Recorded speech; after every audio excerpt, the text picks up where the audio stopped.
So a couple of days ago, I seen Bobby make a list. He ranked each season from worst to best. And I thought, you know what? That sounds like a great idea. I'm gonna go ahead and steal it. Love you, Bobby. Please don't sue me. So without further ado, hit that subscribe button to help me reach my country's population in subscribers. And let's get into the worst season of Call of Duty Mobile.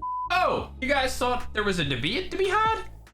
I don't think there is any confusion when it comes to the worst season of Call of Duty Mobile. It's Season 12. Double Phoenix. The game sucked. In fact, I actually stopped playing entirely on stream because of how bad it was. The only good things to come out of this season were the AGR. Wait, that wasn't good. That was trash. Cool. They were okay character skins. All right, I'll give them the black and gold skins in the battle pass. They were sick. They were really cool skins. Other than that, season 12 was awful. Worst season in the game. Next up, we have a season that I can barely remember. You guys remember season 10? I don't know why, but I can barely remember what happened in that season. In fact, the only thing I can remember is Terminal being added, which I was actually pretty hyped about. And this was a great addition from season 10. But apart from that, it was pretty cool that the HG40 was one of the best weapons, but really nothing different. Fun, exciting. A forgettable season. So number 11th on this list surprisingly goes to season 13, the current season we're in. It's not particularly bad, but it's not exactly good either. It's just bland. They fixed the problems from season 12, but now it just feels like we're playing season 12 again, but the way it should have been. It's like we're replaying an entire season that we've already played out. I will say this though, I was slightly harsh in saying it was the worst battle pass ever. That was just me being an idiot. It had some cool skins in the battle pass. It wasn't the best. It was definitely near the lower tier. This is probably kind of a forgettable season as well. So getting into the top 10 best seasons in Call of Duty Mobile history, according to me. Feel free to disagree at any point. I'm gonna say it was season 3. There were hackers at the start of the season with the same old meta from season 1 and 2. There wasn't much interesting things to be happy about, and there was a pay-to-win HBR that had just been added to the game, which increased tensions among the community of whether you lost integrity or dignity for using a weapon that COD Mobile had added themselves, which I personally abused every single damn day, and I'm proud of that.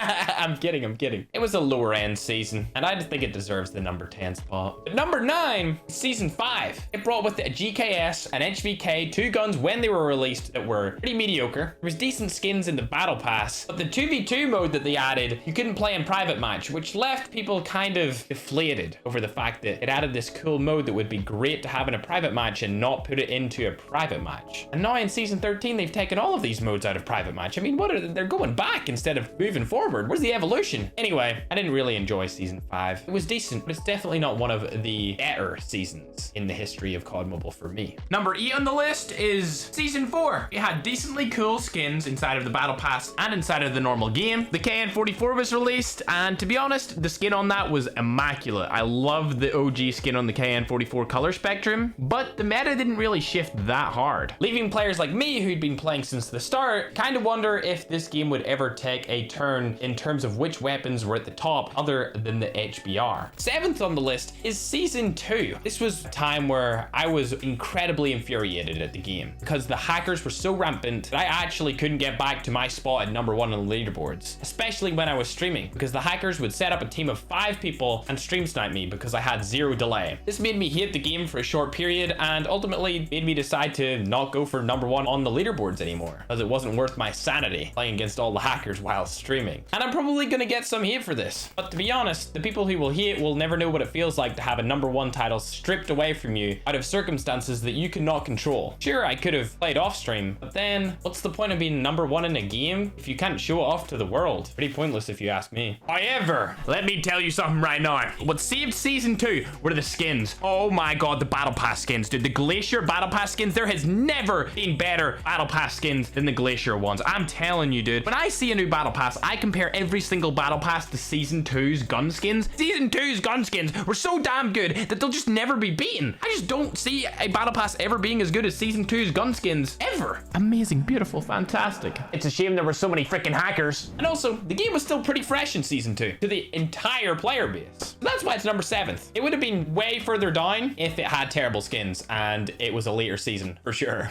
Number 6 on this list is season 7. In fact, one of my favorite seasons. I love loved making videos during this time. It was amazing. I felt like my creativity was flourishing in the COD mobile scene, and we really started to pick up traction again on the YouTube channels. With cool skins, awesome weapon balancing, and hype before gunsmith building, it felt like the game was in an amazing state. And personally, Season 7 will go down in history as one of my favorite seasons of all time. For sure, 100%. However, the fifth spot is actually the season before Season 7. Season 6, arguably having the best theme song of all time. I'll play a little short reaction clip right here for you guys.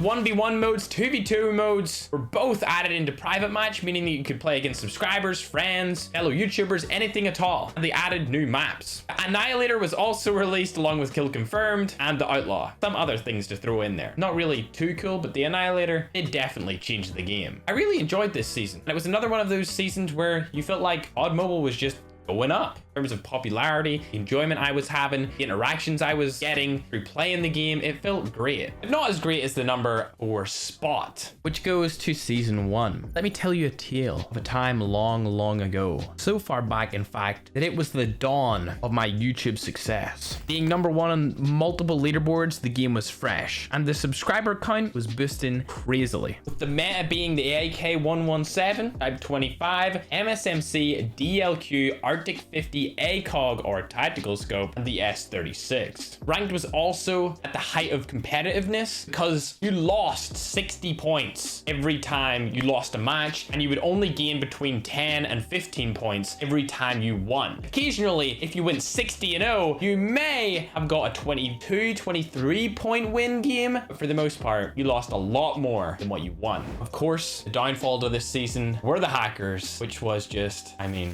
it was difficult. At this point, I had a delay on my stream, which I probably should have kept for Season 2, but moving on, it's the 3rd spot, Season 8. This might catch a lot of you by surprise. Why is Season 8 so far up this list, Ferg? This was pre-Gunsmith. What was so good about this? Well, that's exactly what made this season incredibly good. The DRH was released, I was dropping double nukes regularly with it, and since everyone knew that Gunsmith was right around the corner, the hype for the game was building unnecessarily high amongst the community. I mean, there was people from other games coming into Call of Duty Mobile. I'm talking PUBG Mobile, I'm talking Free Fire, Clash Royale, Clash of Clans, Brawl Stars. Everyone was talking about this brand new Gunsmith update coming to Call of Duty Mobile in Season 9. It felt like in Season 8, everyone was hyped about the game. There was nobody saying, oh, I don't enjoy the game right now. I'm not feeling it. It's pretty average. It was all, oh, I love this game. This game's amazing, dude. Oh, Season 9, oh, Gunsmith's coming out. Oh, can't wait. It was all hype. It was bliss. It was my 3rd favorite season. But coming in at the number 2 spot, I had to give it to the OG Gunsmith season.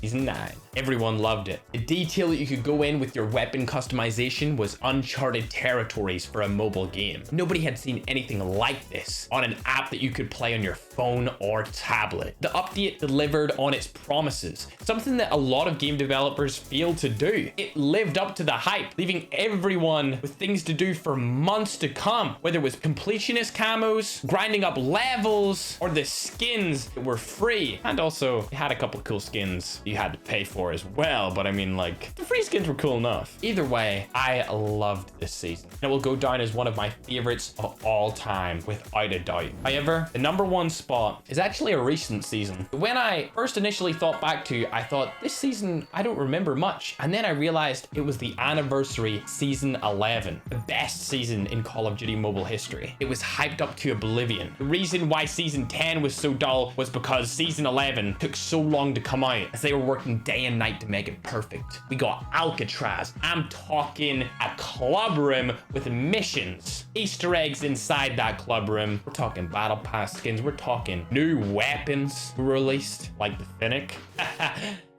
Although that turned to being an awful thing to happen to the game when Double Finnick came out, but Finnick alone was lit. Not only that, there were 2 tournaments that went on in this season, both worth up to $10,000 in prize money. It was the $10,000 face-off and the $10,000 creator tournament. These are the only 2 tournaments that I've ever entered in Call of Duty history, and I'm pretty pleased with the performance that I had personally on those tournaments. With the face-off being the first one that I ever won, which now is about to approach 1 million views total. And if you add in the stream views, it already has over 1 million views. This face-off event made me feel love for the game of Call of Duty Mobile that I didn't realize I had. And then the creator tournament, which I also won along with 3 other teammates, made my love for the game increase even further. And that is exactly why it's number 1 as my favorite season of all time. With that being said, I'm extremely excited for the future of Call of Duty Mobile, and I think you should be too, as they've got a lot of stuff planned around the corner. Make sure to live your life with purpose, subscribe if you guys are new or haven't already, and let's roll the outro.